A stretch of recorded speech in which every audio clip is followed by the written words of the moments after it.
Good morning. How's the volume? Thank you. Okay. I'll stop lecturing a little early today, and then I will give you instructions about where in the room your teaching assistant is going to be. I sent you an email this morning telling you to look up who your teaching assistant was if you didn't know, but I'll also put up a list. So all you have to remember is when I say, this person will be there, this person will be there, you just have to know who that person is, because the names and what part of the alphabet they grade will be displayed overhead. Okay. I have quite a bit to cover in this lecture. In the first couple of minutes, I'm going to go from the 4th century BC through the Middle Ages to the 17th century. So, hold on. It's not news to anybody that in the West, and in fact in most of the world, for centuries, women were considered inferior to and therefore subservient to men. The way Aristotle put it, and he was a very astute observer, but he lived in a patriarchal society where men were considered superior to women, and so his observations were, of course, colored by that gender ideology. And his statement, when he was talking about women, he said, woman is a lesser man. Women and men are the same. They both have arms and heads and legs, and they walk around and they can think and they feel and so on, but women a little less. Not as strong physically, not as strong mentally, not as strong morally. They need guidance. And some version of this understanding of men and women continued through the centuries. By the Middle Ages, the church had created what's called the great chain of being, identifying this hierarchy. God, of course, was at the top. And then the angels, and then the demons, who were fallen angels. And then in the realm of being, meaning physical as opposed to metaphysical being, there was man, and below man there was woman. And below woman there were animals, and then plants and minerals, and then non-being, like I don't know what. So that's how people understood the universe. As you know,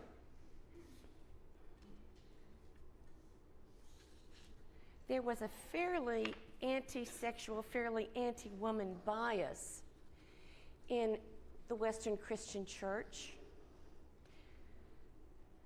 from St. Augustine all the way to, some would argue, to the present. And the Puritans inherited this, and their term was, women must be guided by their husbands, their older brothers, their fathers, because all women are daughters of Eve. Daughters of Eve. All women, Eve was the first woman. All women are daughters of Eve. Eve was the first in sin. Women, therefore, are more likely to sin, and especially women are more carnal. They are more lustful. The medieval term was more concupiscent than men, and therefore, they need to be watched pretty carefully. So that was the thinking as of the 17th century, and it didn't change a whole lot. In the 18th century, it wasn't emphasized as much, perhaps, as the Puritans emphasized it. But still, in the 18th century, women were considered inferior to men. They were without civil and legal rights. The famous jurist of England, William Blackstone, who wrote a volume about the laws of England and so on, said this about marriage. In marriage, husband and wife are one, and that one is the husband. Women could not own property, they could not vote, and so on and so forth. They were barred from political participation, and their lives were, for the most part, circumscribed by domesticity. In the 17th century, though, we have to understand, though their lives were circumscribed by domesticity, still they had a very productive role in the family. Most families in the 1600s, and for a lot of the 1800s, as you will remember, most families in North America, Anglo-American families, lived in what we call a corporate household economy, meaning the household, the people in the household, they grew or made or produced whatever the household needed. And what they could not make themselves, they bartered for with an artisan in town or a neighbor or whatever. I'm sorry, I'm gonna have to call.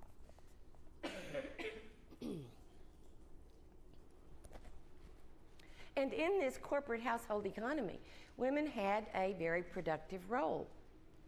Many made the yarn, and from the yarn they made the cloth, and from the cloth they made the clothes. They tended the family garden, they tended the chickens. They made the food, they were in charge of the smaller children. Once the children were about 12, then they were the husband's responsibility, but the smaller children were the responsibility of the women. Now, in the 18th century, women, as you know, were conspicuous participants in the resistance to the British, women in North America, colonial women. They were conspicuous participants in the resistance. It was women that organized the boycott or the non-importation movement. And they were recognized as being very significant to the resistance movement. And they were also significant participants, not soldiers, but participants in non-military ways in the American Revolution. They served as nurses. They followed soldiers around to cook at the camps and so on. Some worked as spies, and many, their husbands were at war, and they continued to run the farm or business or whatever while the men were fighting. Now, all of this activity in support of the revolution prompted an end of the century, that's end of the 18th century, end of the 1700s, prompted an end of the century debate about women's civic role.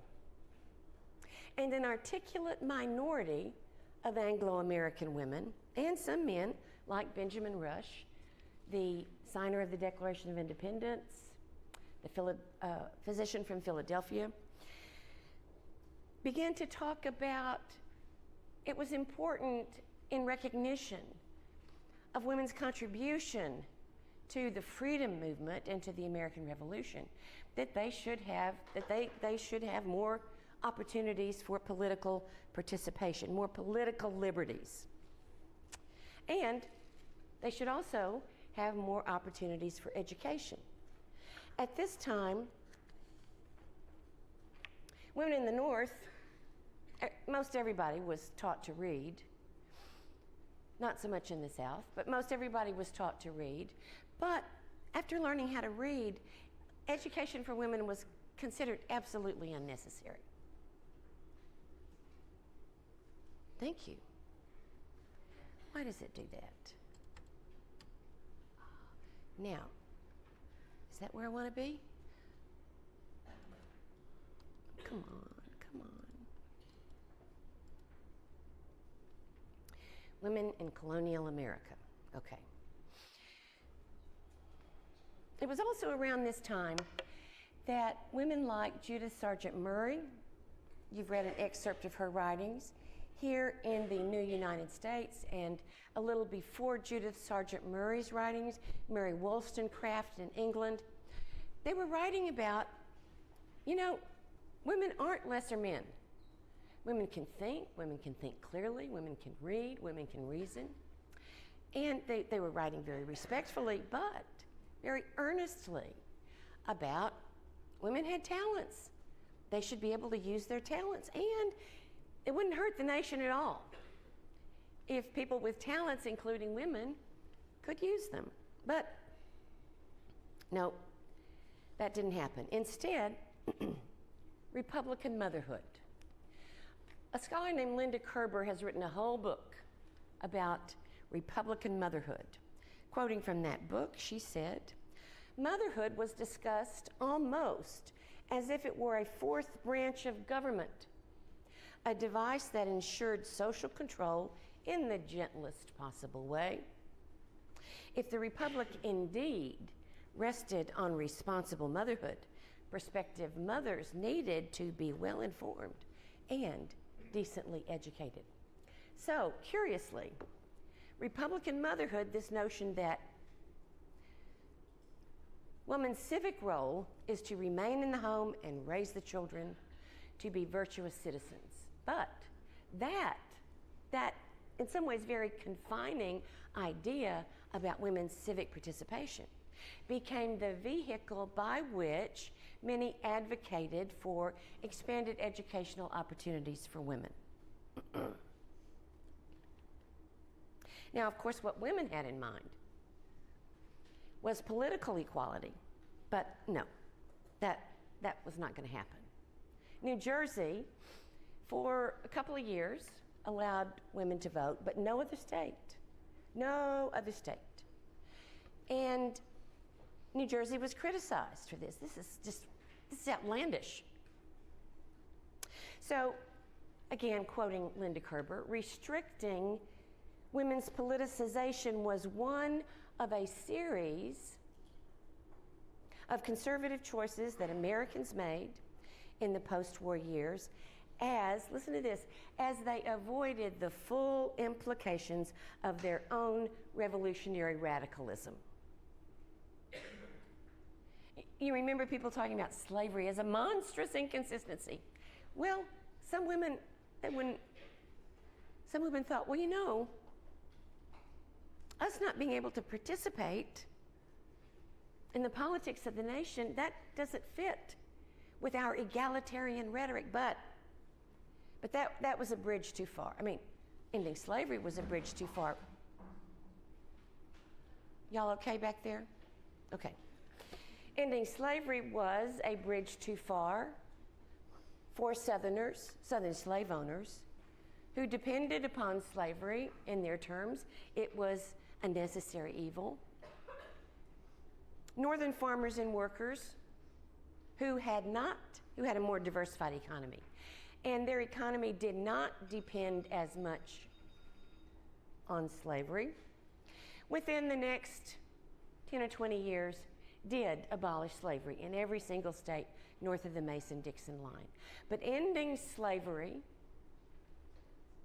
in the antebellum South and allowing women to vote or to participate in politics in any way, that was just unthinkable for a majority of American men. So, the compromise was Republican motherhood. More education would be available to them so that they could be better mothers.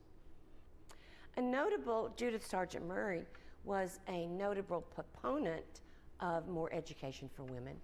Catherine Beecher, Lyman Beecher's daughter, was a notable proponent of more education for women. And she created the Hartford Female Seminary. She was born in Connecticut. And she encouraged women to go to school for a couple of years after they had finished their, what we would call elementary and the equivalent of high school education.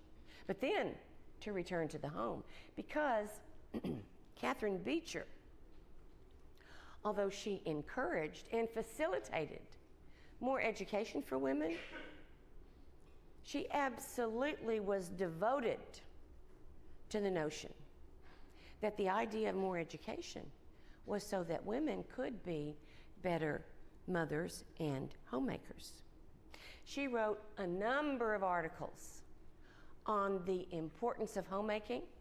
She wrote a number of articles about the how-tos of homemaking and child-rearing. She herself was not married, nor did she have children. Nonetheless, she had a lot to say about both activities. And so, the writings of Catherine Beecher, here's one of them, A Treatise on domestic economy for the use of young ladies at home and at school. And a popular women's magazine in the 19th century was Godey's Ladies' Book. And it was filled with articles. It's kind of like Better Homes and Gardens Today or Women's Day or Family Circle. It was filled with how-to articles and so on. So Catherine Beecher became a major proponent of what historians, 20th century historians, began to call the canon of domesticity. A canon, as you will recall, is a body of work. It's a genre of literature. And in the 19th century, there was a whole genre of literature about how women could be better mothers and homemakers, and about how that is what women should do. And that is the only thing that women should do. And in fact, that is the only thing that women are truly capable of and suitable for. Now, there are other late 18th and 19th century changes that help us understand something that even 19th century folk called the doctrine of separate spheres.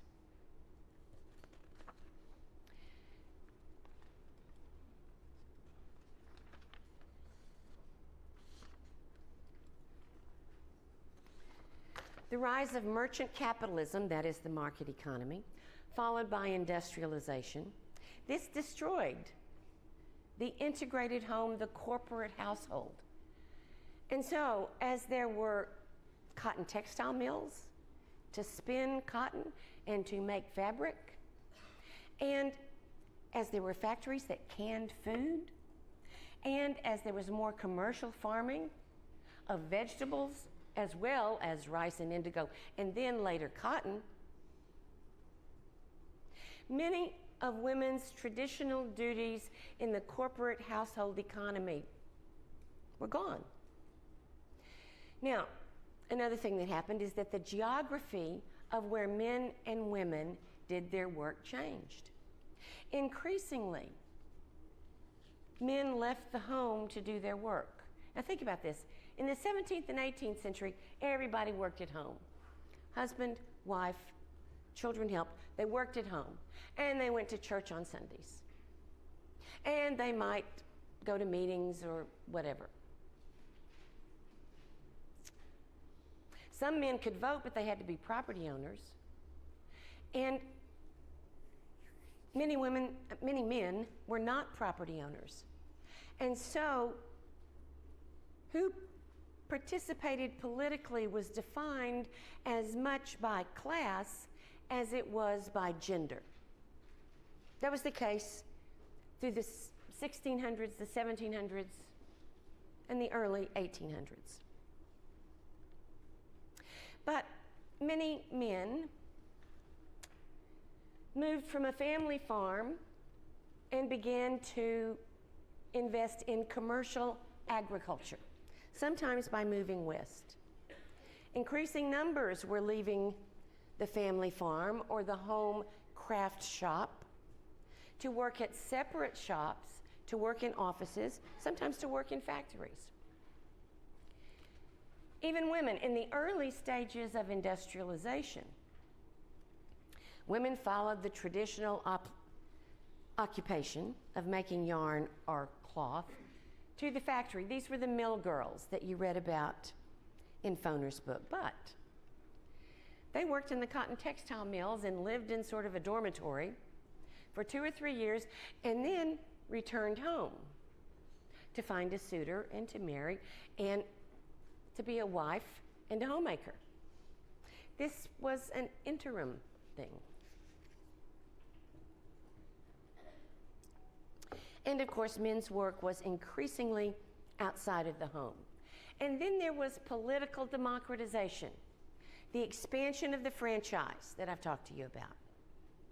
So that by 1830 or 40, we have universal adult white male suffrage.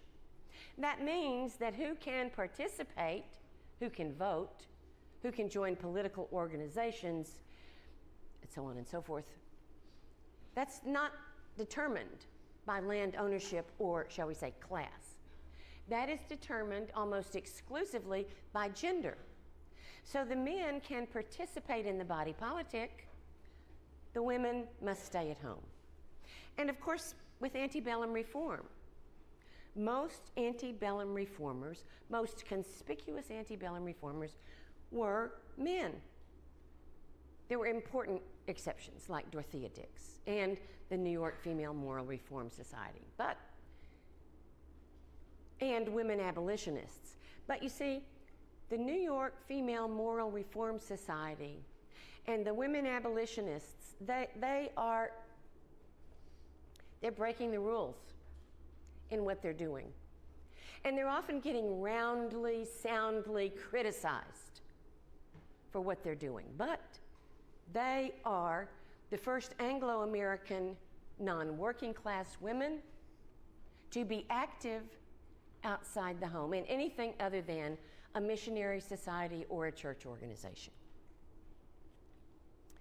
So, in the early 19th century, the home increasingly was not the site of productive, family-sustaining labor. Economic pursuits and popular politics, that was the sphere of men. The public sphere, the home and the family, that was the sphere of women, the private sphere. So, given that, men and women had less and less in common. Now, understand me. All through Western history, which is the only thing I know anything about, all through Western history, there had been, I'm talking about European and North American history, there had been a division of labor. It was traditional that women did this and men did this. Okay? And that was blurred a little bit in the corporate household economy because, in a way, there were things that everybody had to do. And everybody's role, whether it was men's role or women's role, whether it was men's work or women's work, everybody was doing productive work to support the household. In the 19th century, this changes. Women are in the home, but increasingly, their work is not productive. It is nurturing, which is important. It is creating a virtuous home, which is important. But you can't put a dollar value on it, to be crude. And increasingly, in the 19th century, what you could put a dollar value on was what was important. And so in many ways, women's work became less and less important, but everybody agreed it was absolutely necessary that women be in the home.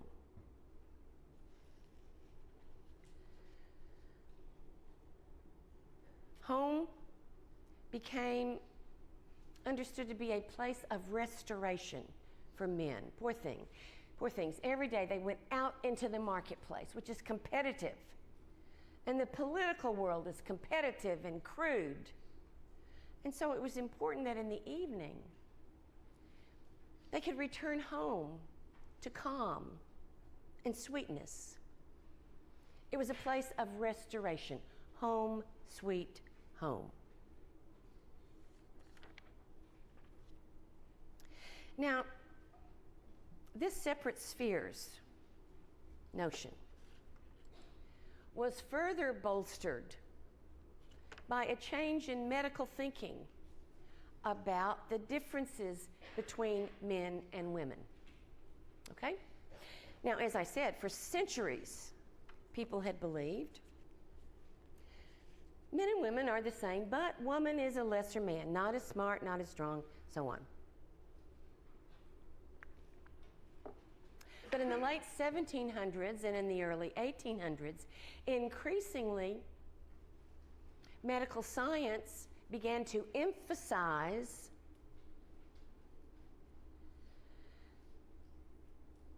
the functions of male and female reproductive organs and how what reproductive organs you had not only determined your role in reproduction, it, in fact, determined almost everything about your nature. It determined your intelligence. It determined what you could do well, what you really couldn't do, what you were suited for, and so on and so forth. For example, there were physicians who wrote about the energy that the female reproductive system requires in order to function properly. It takes a lot of energy to ovulate every month, to menstruate every month, and certainly to be pregnant, and so on. Well, most physicians in the 19th century, most people thought that the body was a limited energy system. And if you exerted a lot of energy here, you didn't have it to exert there. And if you exerted a lot of energy there, you wouldn't have enough to exert here. So, many physicians admonished women in pursuit of education. Edward Clarkson was sort of the leader of this movement because he famously wrote that women who study too much, women who read too many books, that energy is drawing away from the energy that their reproductive organs need, and they may end up infertile or insane. Yes, people believe things like that. In any case, having female reproductive organs was understood to be a significant limitation on what women could do. They were more prone to sickness. They needed to be careful and restful at certain times of the month, and certainly during pregnancy. They needed to guard their health very carefully, which means, oh my God, being in business, in politics. Now, somehow this didn't apply to working class Irish women and to African American women. You know, we find reasons for all sorts of things. But here's the deal. So this new understanding of how women's reproductive functions limited them also included an understanding that women's reproductive organs explained why women tended to be more emotional than men. You know, they'll cry at the drop of a hat. Why women tended to be more spiritual than men. And in the 19th century, think about this. As men increasingly became associated with work, women increasingly became the family's representative in the church. Okay? And going to church, working with, or going to women's Bible study classes, or women's missionary societies, that was about all you could do outside the home. And so increasingly women became identified. I'm talking about middle-class Anglo-American women who were sort of setting the standards. So increasingly women became identified with religion. Ann Douglas has written a fascinating book called The Feminization of American Religion. And you will recall my comments on the Second Great Awakening and how in the 19th century, one of the things that was somewhat different about the emphasis about theology in the 19th century is that religion was emphasized as an exercise and activity of the heart. And who had the bigger heart? It was women. So, it was assumed that women were naturally more emotional and therefore more spiritual and religious, and therefore more moral. Now, this is a turnaround. Think of this. No longer are women the daughters of Eve. No, One of the hallmarks of the true woman, and this was written about in all the ladies' magazines, was purity. And women could sustain this because they were women. Now, it's the 19th century. It's the 19th century when gender ideology begins to encourage the view that women are less interested in sex than men and that boys will be boys, that whole way of thinking. Now, this is a big change from how Europeans and Anglo-Americans had thought for hundreds of years. Women were the more lustful, the more concupiscent. Women were more likely to be the seducers. Watch out, guys. But in the 19th century, this changes. I mean, it basically reverses itself. And the New York Female Moral Reform Society. Their views on sex were, we can do without it, why can't they? Well, I don't mean to be crude, but I'm not sure many Anglo-American women in the 19th century had very much fun when they were having sex, given everybody's sort of squeamishness about it, but I don't know. So it may not have been much of a sacrifice to do without it, is all I'm saying. Anyway, if women were less wantonly sexual and more religious, then of course, they were the perfect people to raise the children and to maintain a virtuous home where one's spirit could be nurtured, where proper values could be taught, and so on. And because of that, the idea that women would spend any time in a polling place where men were using all kinds of language, I mean, oh my God, it was just too crude to think of. You could not, if you cared about your women folk, you could not allow them to be in such situations. So, you see, women's nature in terms of her morality and her sensitivity is being rehabilitated. Her moral sensibilities are finer and more delicate, and this unsuits women for the world outside of domesticity, but it suits them perfectly to maintain home, sweet home. Well,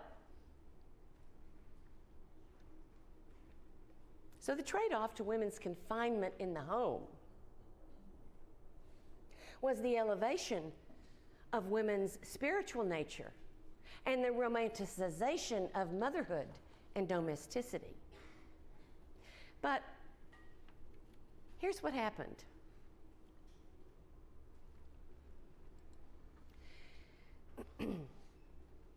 Yes, indeed, especially during the Second Great Awakening, many women and many men were awakened to religion and religious commitment and religious responsibilities and Christian perfectionism. And that meant not only that you work towards your own perfection, and women's diaries of this era are filled with ways they're striving to be better this, be better that. But it also meant that Christians should be working towards a better, more moral, more Christian society.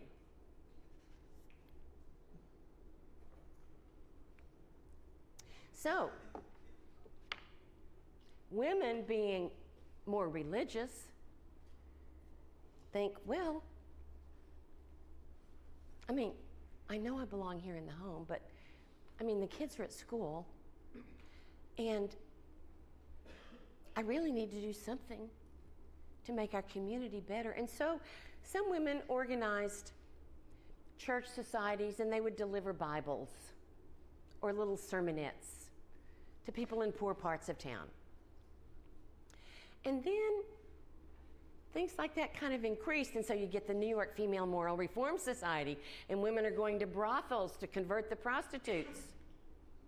But that's not all.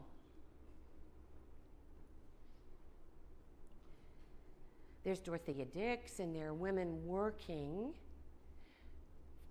for other antebellum reforms, the most notable of which, the most controversial of which, the most important of which in terms of controversies in gender ideology was abolitionism. Now, since the 18th century, you know, some women like men had belonged to anti-slavery societies. But for a long time, being a part of an anti-slavery society meant writing petitions, like you read about in Joseph Ellis's book. But with militant abolitionism, anti-slavery societies, not all anti-slavery societies become really conspicuous, but some do. Let me tell you about Sarah and Angelina Grimke. Have you heard of them? Yeah. Okay, they were born in South Carolina. They were raised on a plantation that had dozens of slaves. And they never did feel comfortable with that. And Sarah Grimke, she was the eldest, and her father was educating her at home. And she somehow heard about the Quaker religion and Quakers being opposed to slavery. And she did some research, and she found that there was a small Quaker community somewhere in South Carolina. And so she starts going to their services. She takes her sister to their services. She becomes a Quaker. She knows that the Quakers in the North are active in the abolition movement. And so she and Sarah move north. They start writing letters to William Lloyd Garrison, publishing things in the Liberator. They move north. And they are both smart. They are both articulate. It is not long before they are on the lecture circuit. And you see, they grew up on a plantation. They can say, look, this is what happens. This is what happens. And this is what happens. They were firsthand witnesses. That's a powerful message. Well, this upset a lot of people. Clergymen wrote, well, for one thing, let me tell you, in those days for a woman to stand up and speak to a mixed, meaning men and women, audience, I mean, that was considered obscene. It might as well have been striptease. I mean, really, people thought it was obscene displaying yourself like that. And so a number of clergymen wrote to the sisters. They all wrote together and they said, this is not what you should be doing. This is not womanly. This is not what Christian women do. Well, both of them, but Sarah perhaps at that time being the most intrepid. Both of them bridled at this. And Sarah wrote in response a letter on the equality of the sexes. Okay. So, female abolitionists who have been condemned for speaking in public for something that they believe is a major sin. It's like, good grief, I'm being condemned for being a Christian woman that speaks truth to power. So this radicalized them even more. And the next thing you know, abolitionist women are talking, they're still talking about abolition, but they're also talking about how people view women's rights. And abolitionist women and some other reform women start talking to each other. And then in 1848, they decide, okay, we all need to get together and talk about this. So they hold the first Women's Rights Convention in Seneca Falls, New York. Men could come, But they talked and they came up with the Declaration of Sentiments. And this, my young friends, is the development of gender ideology and how gender ideology of the 19th century morphed into 19th century feminism. Okay, sit still. Don't start squirming around. Don't.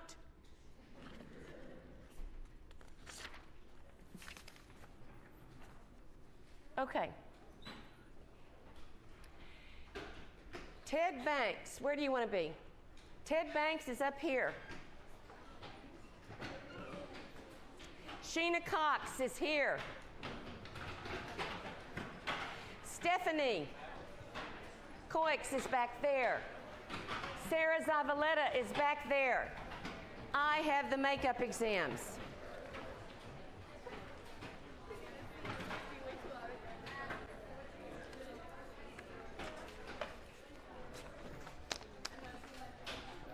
How can I help you, Ted?